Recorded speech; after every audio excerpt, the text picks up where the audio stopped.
Jika pagi menjelang subuh tiba, kita akan melihat pemandangan yang sungguh begitu mengagumkan. Panorama Lembayung pagi yang masih diselimuti kabut adalah sebuah lukisan alam Sang Maha Pencipta yang tiada tara. Ya, inilah saat-saat menjelang matahari terbit di lembah lereng Gunung Slamet.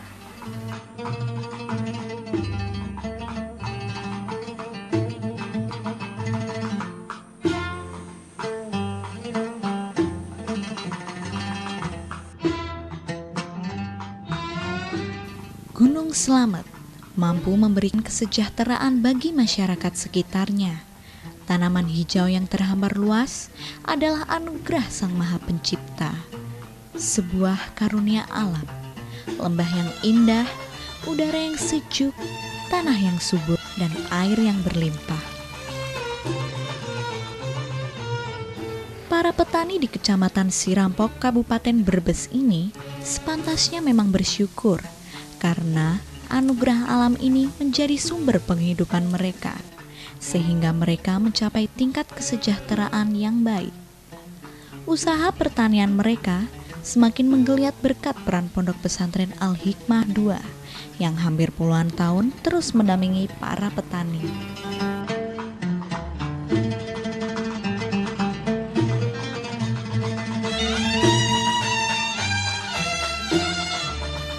Setelah menempuh perjalanan kurang lebih 300 km dari Semarang melalui jalan setapak, menanjak, akhirnya saya sampai di Desa Benda. Wow, sungguh pemandangan yang sangat indah pemirsa.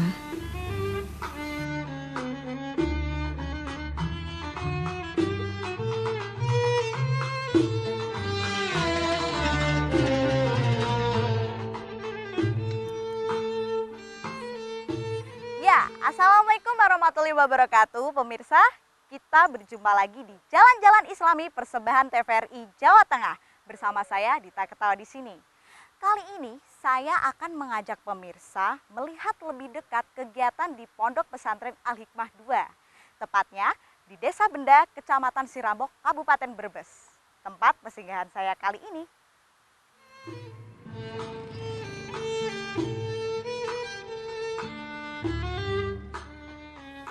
Istilah pondok adalah tempat sederhana di mana sang kiai tinggal bersama para santrinya.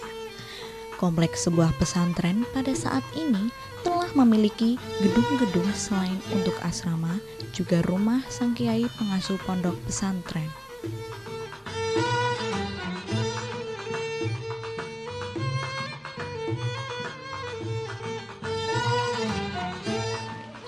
Kelengkapan sebuah pondok saat ini juga memiliki lapangan olahraga, gedung belajar, koperasi, lahan pertanian, lahan peternakan. Selain yang dimaksudkan sebagai tempat asrama para santri, adalah sebagai latihan para santri untuk mengembangkan keterampilan, kemandiriannya, agar mereka siap hidup mandiri dalam masyarakat sesudah tamat dari pesantren.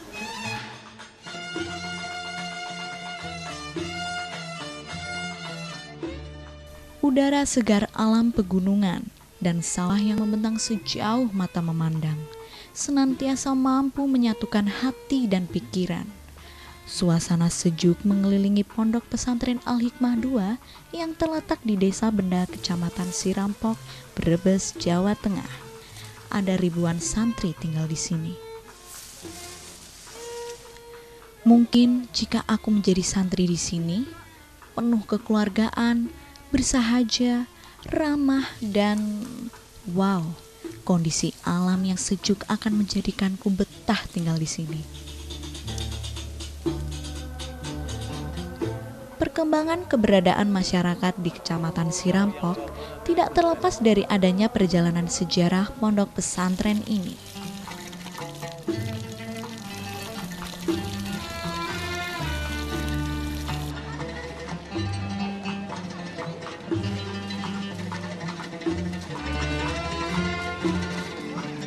Baik pemirsa, saya sekarang sudah bersama dengan Bapak Kiai Haji Solahuddin Masruri. Nah, beliau ini adalah sebagai ketua yayasan dan juga sebagai rois majelis pengasuh di Yayasan Pondok Pesantren Al-Hikmah II ini, tepatnya di Desa Benda, Kecamatan Sirampok. Nah, Bapak, tadi saya sudah berkeliling-keliling di sini. Tadi saya juga melihat ada sawah, ada kolam ikan. Nah, tapi Bapak, saya tidak membahas itu dulu. Itu nanti ya Pak. Nah, sekarang yang terpenting adalah jadi sejarah pondok pesantren ini seperti apa? Baik Mbak Dida, bahwa pesantren Al-Hikmah ini dalam tanda petik Al-Hikmah ya, artinya didirikan oleh beliau Kiai Khalil bin Mahali tahun 1911 ya, setelah beliau melanglang buana pesantren di Mangkang, Semarang gitu kan. Kemudian pulang melihat kondisi masyarakat yang serba minus, miskin, baik miskin atau minus di bidang agama ataupun ekonomi. Lalu beliau ya membuat strategi dakwahnya beliau baik lewat pendidikan ataupun lewat ya skill-skill yang lain untuk mengaplikasikan dunia agama dengan dunia skill. Alhamdulillah beliau mendirikan pesantren ya, Salafiyah, tetapi ya karena hidup di masyarakat, beliau ingin mengembangkan ekonomi ya, lewat skill-skillnya. Buktikan kalau toh zaman sekarang yaitu KBK lah, kurikulum berbasis kompetensi, ada kompetensi. Nyatanya beliau ketika malam hari mengajar, beliau selalu mengarahkan siswanya skillnya, baik di bidang pertanian, beliau langsung menanam padi, bagaimana menanam padi yang benar. Di bidang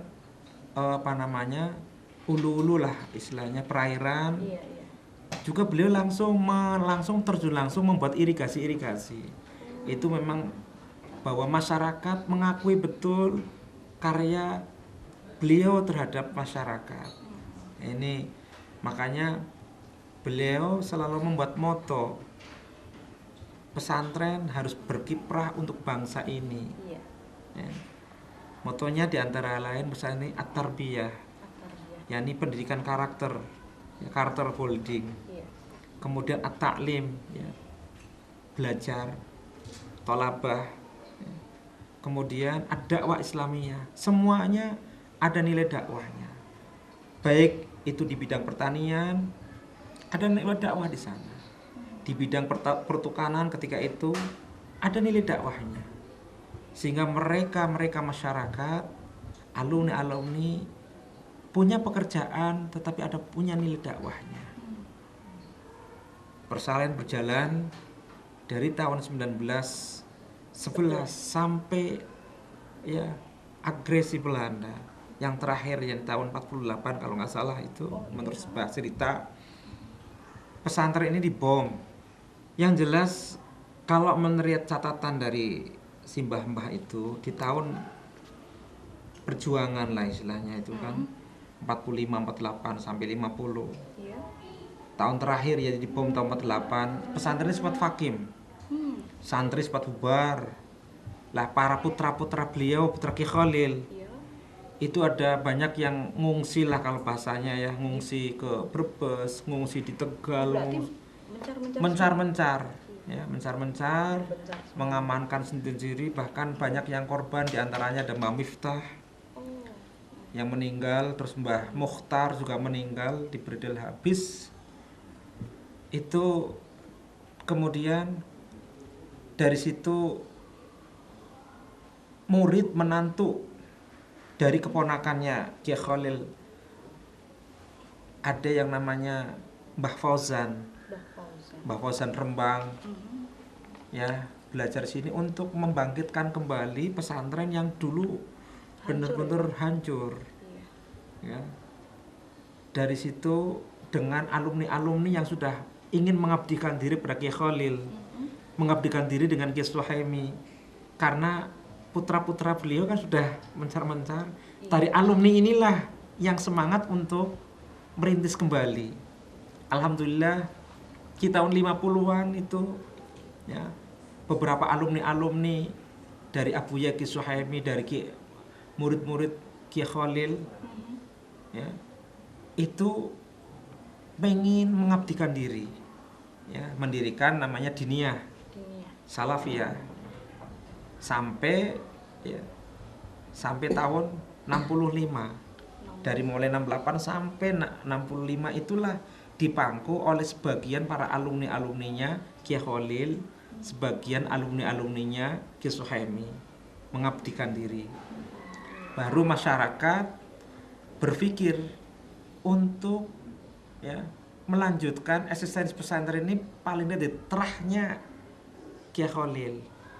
Nah, karena apa? Saya masih muda, umur 23 tahun, masyarakat berbondong-bondong mendaulah beliau untuk memangku pesantren ini. Ya. Alhamdulillah di tahun 65 inilah merubah mindset, ya, dari pesantren salafiyah murni menjadi salafiyah yang semi khalafiyah, semi modern. Semi modern itu adanya sekolah-sekolah formal. Didirikanlah di tahun itu, tahun 65, sekolah mu'alimin mu'alimat 6 tahun. Kurikulumnya berbasis pesantren murni. Kemudian dilanjutkan lagi tahun 67, Madrasah Aliyah. Ya, kemudian MTS, Madrasah Sanawiyah. Di tahun 78, inginlah bukan sekedar belajar agama saja, tetapi ada anak-anak belajar umum tapi berbasic pesantren, yakni didirikannya SMP Al-Hikmah.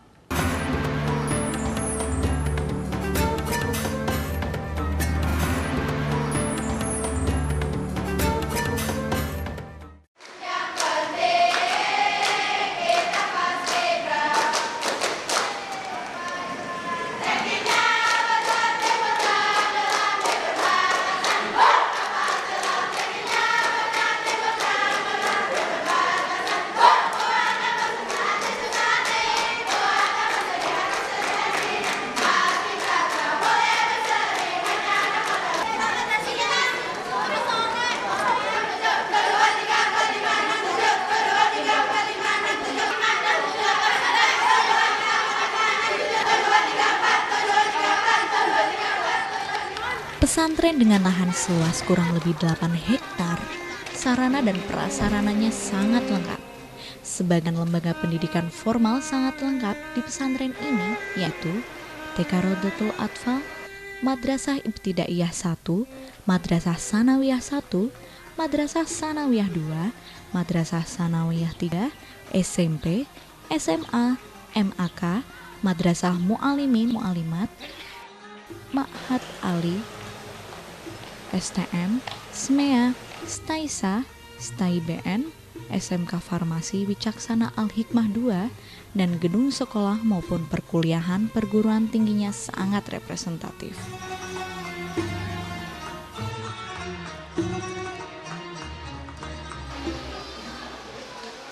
Perjalanan panjang pondok hingga seperti sekarang ini berterobosan yang dilakukan Kiai Haji Masruri Abdul Mukni sejak memegang tapuk kepemimpinan pada tahun 1965.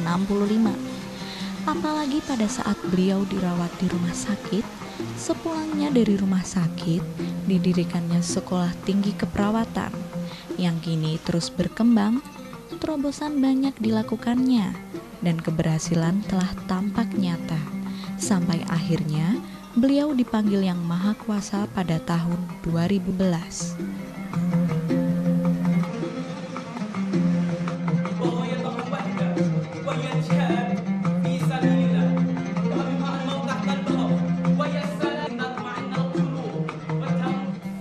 Sekarang, tapuk kepemimpinan pondok diteruskan oleh putra-putrinya yang berjumlah 17 orang yang dipimpin oleh seorang rois majelis pengasuh.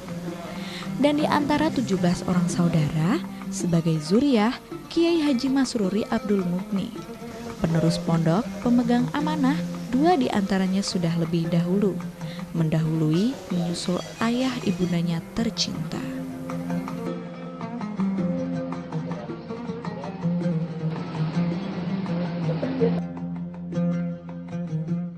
Abah seketika sakit, ya terinspirasi dengan sakit beliau ingin mendirikan Akper, Akademi Keperawatan, diharapkan anak-anak pesantren berkiprah dakwah lewat perawat-perawat itu.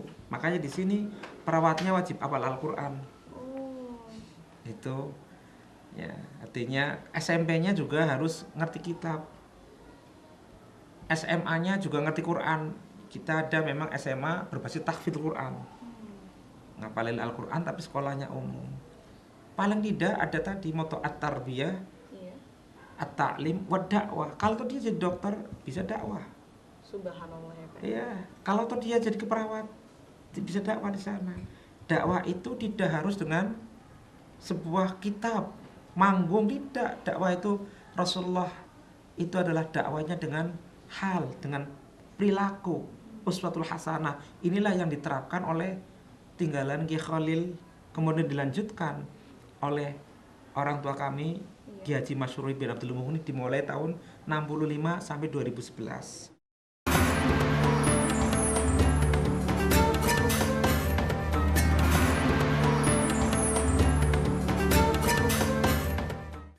Saat mulai melebar matahari sampeyan sedurunge mlebu kerjaan, sampun ngadu kali tanggane, sampun ngadu kali manungsa, langsung ngadu kali Gusti Allah kelawan salat duha, sawise salat duha maca surat Waqiah. Yen ngadu marang manungsa berarti orang nyuwun kali Gusti Allah tapi ngadu maring makhluk Gusti. Pesantren yang awalnya berkutat pada kitab kuning, kini telah dikombinasikan dengan sistem pendidikan modern. Pendidikan ini tidak hanya berada dalam ruang kelas, namun pelajaran dilakukan di lapangan, santri praktek langsung di lapangan. Seperti di kolam ikan dan laboratorium benih ikan. Mereka para santri langsung terjun ke lapangan.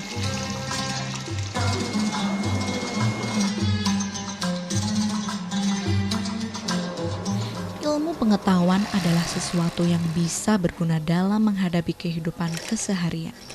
Dengan ilmu pengetahuan, kita mau berkiprah. Pesantren ini senantiasa mengajarkan ilmu dan pengetahuan pada para santrinya. Mereka menerapkannya dengan keterampilan yang nantinya dibutuhkan masyarakat.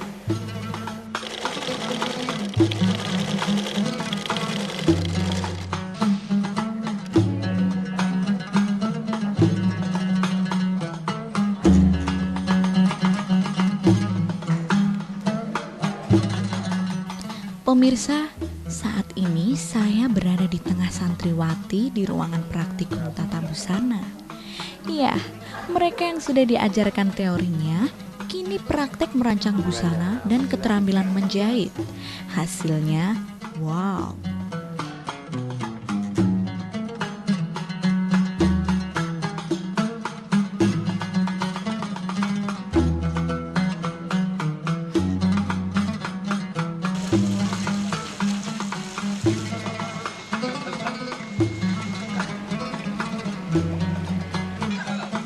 Pemirsa, kegiatan laboratorium pembenihan ikan juga sangat bagus.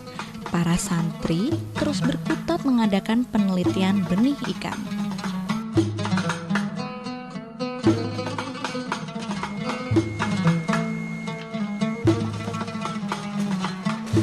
Nah, ini kita lihat mereka mengambil ikan dari kolam dan ikan hasil pembenihan ini juga mau diteliti.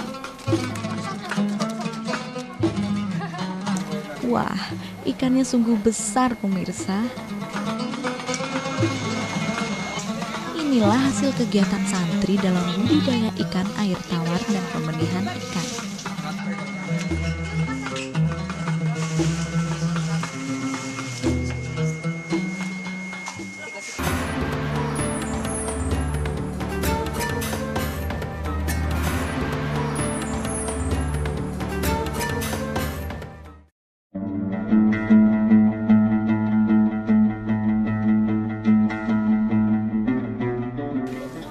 Nah, pemirsa, ayo Yuk kita lihat kegiatan para santri di siang hari pada hari libur sekolah.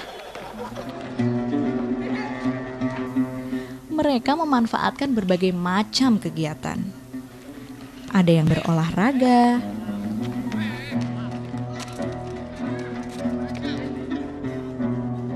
menanam dan membentulkan tanaman hias,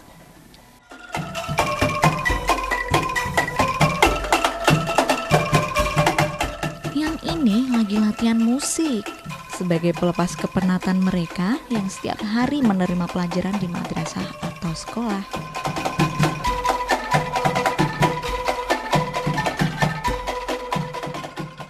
Apa sih yang memotivasi Bapak buat putranya disantrikan di sini? Sesuai dengan tujuan sebagai orang tua untuk menyokalkan anak di sini atau menyantikan di sini, tujuan pertama tiada lain supaya bisa menjadi anak yang soleh terutama. Supaya bisa berguna bagi nusa, bangsa, dan agama.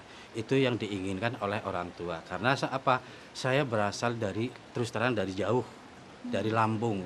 Jadi tujuan yang pokok adalah benar-benar saya ingin menjadikan orang tua yang bisa dianut oleh anaknya. Pertanda pagi sudah menampakkan dirinya di ufuk timur. Namun, detak kehidupan di pondok pesantren ini sudah dimulai sebelum azan subuh tiba.